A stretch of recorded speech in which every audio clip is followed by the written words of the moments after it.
जय हिंद दोस्तों, आप सभी का स्वागत है आपके अपने यूट्यूब चैनल दबंग क्लासेस पर। तो दोस्तों यहाँ पर अगर हम बात करें जो आपके आज आबकारी एग्जाम हुआ था 21 फरवरी 2023 को, तो इसकी सेकंड शिफ्ट और थर्ड शिफ्ट में जो क्वेश्चन पूछा गया है इन सभी क्वेश्चन को हम देखेंगे जो कि हमें व्हाट्सएप के द्वारा प्राप्त हुए हैं और कमेंट में हमें जो प्राप्त हुए हैं वहाँ से हमने सभी क्वेश्चन को लेके आए हैं। आपके लिए पूरे रियल क्वेश्चन हम लेके आते हैं, भले ही आपका थोड़ा ज़्यादा समय लगे परंतु आपके लिए जो रियल क्वेश्चन है वही हम लेके आते हैं, कोई फेक क्वेश्चन नहीं लेके आते हैं। और देखिए बहुलक और माध्य और मध्यिका वाले जो अंतर वाले क्वेश्चन आ रहे हैं, कल जो आपको मैंने लाइव 11 बजे पढ़ाया था वहीं से डायरेक्ट क्वेश्चन आ रहे हैं। हमें कमेंट में बोला भी गया कि सर वही क्वेश्चन आ रहे हैं, तो उस वीडियो को जरूर देखिए, जाकर चैनल पर जरूर उसे देखिए। ज़्यादा बड़ी वीडियो नहीं है, लगभग 10 से 12 मिनट की वीडियो है, उतने में आपके माध्य, विचलन और मध्यिका इनके क्वेश्चन डायरेक्ट टू डायरेक्ट आपके एग्जाम में देखने को मिल रहे हैं। तो देखिए यहाँ पर अगर बात करें, पहला क्वेश्चन जैसे पूछा गया था तो भारत पर कितना कर्ज है, यहाँ पर देख सकते हो, ये हमें कमेंट में आया है। और 2018 से 21 तक वनों में क्या कितने % की कमी हुई है, यह क्वेश्चन पूछा गया। अनफिनिश्ड बुक किसकी है, बम्बई समिति किससे संबंधित थी, खिज्र खान का पुत्र कौन था, और बुकर अवार्ड से पूछा गया था। तथा यहाँ पर देख सकते हो जैसे वित्त आयोग से पूछा गया, नागरिकता अधिनियम को क्या कहा जाता है, सभी राज्यों के गृह मंत्रियों की चिंतन बैठक कहाँ हुई थी। तो देखिए इसी प्रकार से मैनेजमेंट से एक क्वेश्चन पूछा गया था, संत रामानंद का जन्म कहाँ हुआ था, एक समिति और थी, इस प्रकार से क्वेश्चन पूछा गया था। प्रधानमंत्री की योजना और उसकी उम्र, ये सेकेंड शिफ्ट के क्वेश्चन थे। देखिए ये सभी क्या है, सेकेंड शिफ्ट में इस प्रकार के क्वेश्चन पूछे गए थे। चलिए और देख लेते हैं, जैसे हमारे पास ये थर्ड शिफ्ट के क्वेश्चन आए हैं। तो थर्ड शिफ्ट में देखिए हमारे पास ये क्वेश्चन आए हैं, 21 फरवरी की थर्ड शिफ्ट है, इसमें बताना है अटल बिहारी को किस अनुच्छेद से नागरिकता मिली थी। तो देखिए यहाँ पर क्वेश्चन पूछा गया कि अटल बिहारी को किस अनुच्छेद से नागरिकता मिली थी। सेकेंड क्वेश्चन पूछा गया था, भारत में कितनी प्रकार की मुद्रा है। थर्ड क्वेश्चन देखिए मैथ का कुछ इस प्रकार से क्वेश्चन पूछे जा रहे हैं। देखिए सेम टू सेम क्वेश्चन जो आपके एग्जाम में पूछे जा रहे हैं, सभी यहाँ पर हमें जो कैंडिडेट है वो दिए जा रहे हैं उनके द्वारा। यहाँ पर देखिए ये केमिकल रिएक्शन है, तो ये केमिकल रिएक्शन है, आप सभी को पता है। इसमें कितने यहाँ पर दिख रहे हैं, तो जैसे देखा जाए तो सी यहाँ पर कितने दिख गए, 4 दिख गए हैं। इसके अलावा एच कितने दिख रहे हैं, तो एच आपके कितने हो गए, 10 हो गए। तो इसे क्या कहते हैं, जैसे मेथेन, एथेन, प्रोपेन, ब्यूटेन कहा जाता है। इसे क्या कहा जाता है, तो ब्यूटेन कहा जाता है। इतना ध्यान रखना है, मेथेन, एथेन, प्रोपेन, ब्यूटेन, 4 वाले को ब्यूटेन कहा जाता है। तो यहाँ अगर आपसे क्वेश्चन केमिस्ट्री में इस प्रकार के पूछे जा रहे हैं तो आपको इन सभी नाम को भी याद करना होगा।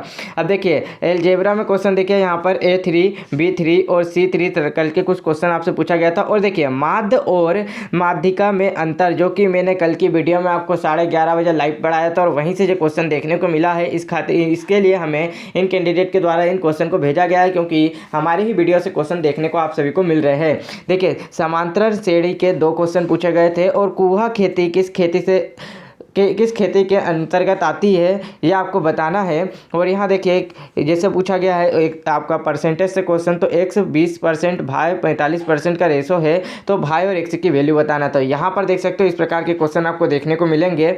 चलिए नेक्स्ट देखते हैं। तो देखिए नेक्स्ट यहाँ पर जिससे पूछा जाए कि नोबेल प्राइज़ चिकित्सा के क्षेत्र में, सेकेंड शिफ्ट का क्वेश्चन है, किसे दिया गया था। तो देखिए नोबेल प्राइज़ चिकित्सा के क्षेत्र में यहाँ पर पूछा गया था, आपको बताना था 2022 का नोबेल प्राइज़ किसे दिया गया था। और यहाँ देख सकते हो जैसे दिल्ली सल्तनत के क्वेश्चन 2 आए थे, ठीक है। इंटरनेशनल ज़्यादा पूछा गया था, इंटरनेशनल के बारे में ज़्यादा पूछा गया था। क्लॉक का एक था, तथा क्लॉक का एक गणित, यहाँ पर एक जो रीजनिंग का क्वेश्चन है वो पूछा गया था। घनाभ का एक क्वेश्चन पूछा गया था, बेलन वाला क्वेश्चन आया था। फूड चेन से संबंधित यहाँ पर पूछा गया था। और यहाँ पर प्रकाश, देखिए प्रकाश सबलेंसन के भी क्वेश्चन यहाँ पर पूछे गए थे। इसी प्रकार से यहाँ देख सकते हो परसेंटेज, माध्य, मध्यिका और बहुलक, ये क्वेश्चन यहाँ पर पूछे जा रहे हैं। और बहुलक का सिर्फ एक ही फार्मूला मैंने बताया हूँ, जिससे आपको 6 गणित कराया हूँ, उन 6 गणित से ही डायरेक्ट क्वेश्चन आपको देखने को मिलेंगे।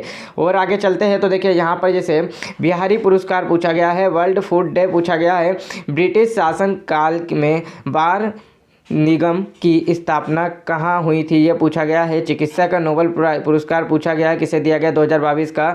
बिलीव बाट लाइव बुक किसकी है। और इसके बाद पेपर फोल्डिंग से क्वेश्चन थे, कैलेंडर से 2 क्वेश्चन थे, कोडिंग से एक क्वेश्चन था। यहाँ पर विचलन से 3 क्वेश्चन पूछे गए थे, सिंप्लीफिकेशन से 3 क्वेश्चन, ट्रेन से 2 क्वेश्चन, और यहाँ पर देखिए दिल्ली सल्तनत से 2 क्वेश्चन पूछे गए थे। इंटरनेशनल का ज़्यादा पूछा गया था, यहाँ पर इस प्रकार से क्वेश्चन पूछे गए थे।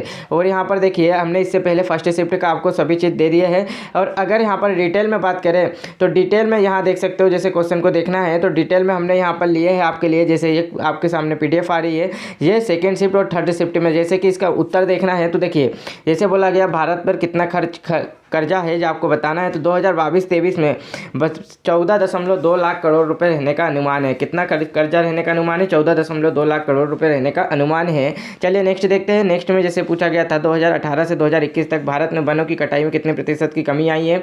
अनफिनिश्ड पुस्तक किसके द्वारा लिखी गई है? तो अनफिनिश्ड पुस्तक का जो लेखक है वो कौन है? प्रियंका चोपड़ा जोनास द्वारा लिखी गई है।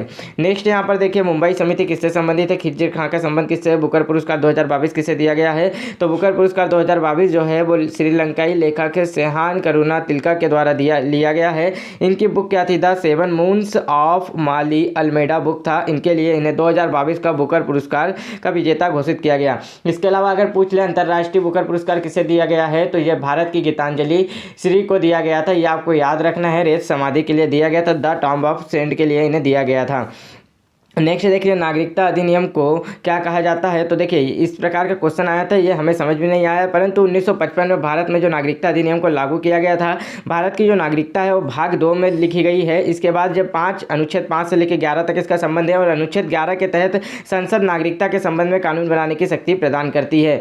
नेक्स्ट यहाँ पर देखिए क्वेश्चन जिसे पूछा गया था सभी राज्यों के गृह मंत्रियों की चिंतन बैठक कहाँ हुई है? तो केंद्रीय गृह मंत्री अमित शाह गुरुवार से हरियाणा के सूरजकुंड में सभी राज्यों के, तो देखिए कहाँ हुई थी? हरियाणा के सूरजकुंड में हुई थी। चिंतन शिविर जो थी वो कहाँ थी और इसकी अध्यक्षता किसने की थी? तो अमित शाह ने की थी। यह क्वेश्चन आपके 2022 के करंट अफेयर से था।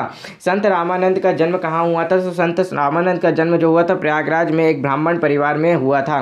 देखिए इस प्रकार के क्वेश्चन आपको देखने को मिल रहे हैं। तो आप लोग को यदि वीडियो अच्छा लग रहा हो तो लाइक जरूर करना, चैनल पर नए हो तो चैनल को तुरंत सब्सक्राइब कर लीजिएगा। आपको A to Z real question यहाँ पर दिए जाएंगे ताकि आप लोग ये एक्सपेक्ट कर सके कि क्वेश्चन किस प्रकार के आपके एग्जाम में पूछे जा रहे हैं। देखिए नेक्स्ट यहाँ पर पूछा गया था जैसे चिकित्सा का नोबेल पुरस्कार किसे दिया गया? तो 2022 का स्वांते पावो को दिया गया था। और देखिए यह आपका जो था यहाँ पर देखिए ये क्वेश्चन इस प्रकार से पूछा गया था ना कि believe what life and cricket taught me, कि यहाँ पर आत्मकथा किसकी है? तो इसका राइट आंसर होगा सुरेश रैना की। सुरेश रैना की है बिलीव वाट लाइफ। यहाँ पर क्वेश्चन से बुक किसकी है? तो यह है सुरेश रैना की है। बिहारी पुरस्कार किसे दिया गया है? तो 2021 और 2022 के एक साथ बिहारी पुरस्कार दिए गए हैं, जिसमें 31वां जो दिया गया है वो किसको दिया गया है? मधु कांकरिया को दिया गया और 32वां जो दिया गया है वो माधव हाड़ा को दिया गया है 2022 के लिए। नेक्स्ट यहाँ पर देखिए 3rd शिफ्ट में, इससे पहले हमने सभी क्वेश्चन बता दिए। इसके अलावा एक क्वेश्चन और देख सकते हो जैसे कौन सा विटामिन वसा में घुलनशील होता है? तो वसा में घुलनशील होने वाले कौन कौन से होते हैं? तो देखिए ए होता है, डी होता है, के होता है और यहाँ पर ये सभी विटामिन क्या होते हैं? ये किस में घुलनशील होते हैं? तो वसा में घुलनशील होते हैं। इसके अलावा पानी में घुलनशील कौन से होते हैं? बी और सी जो कि पानी में घुलनशील होते हैं। तो दोस्तों अगर वीडियो अच्छा लगा तो लाइक करना, अपने दोस्तों में जरूर शेयर करना। जय हिंद दोस्तों।